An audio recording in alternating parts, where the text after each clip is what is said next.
పాల తాలికలంటే ఇష్టం లేని వాళ్ళు ఉంటారా? వినాయక చవితి స్పెషల్ మా అమ్మ చేసి చూపిస్తుంట పాండ్రి. ముందుగాలైతే ఒక గిలాసడని నీళ్ళల్లా అర్ధగంట నానబెట్టుకున్న సాబ్దాన్ని ఉడకబెట్టుకుని పక్కన పెట్టేయండి.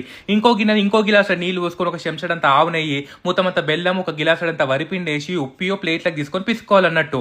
మనం ఈ పాల తాలికలు చేసుకోనికి మంచిగా స్వచ్ఛంగా ఉండే నెయ్యి వాడుకుంటే మంచిగుంటది. అందుకే ఆవు నెయ్యి, అది కూడా ప్రసాదంకి కదా మనం అక్షయకల్ప నెయ్యి వాడుకుంటున్నాం అన్నట్టు. పూసల కమ్మగంటే కమ్మగా ఉంటది. ఇక చూపిస్తున్న విధంగా తాలికలు చేసుకోవాలి. అప్పట్లో మనకు సాబ్దానాలు కూడా ఉడికిపోతా ఉంటాయి అన్నట్టు.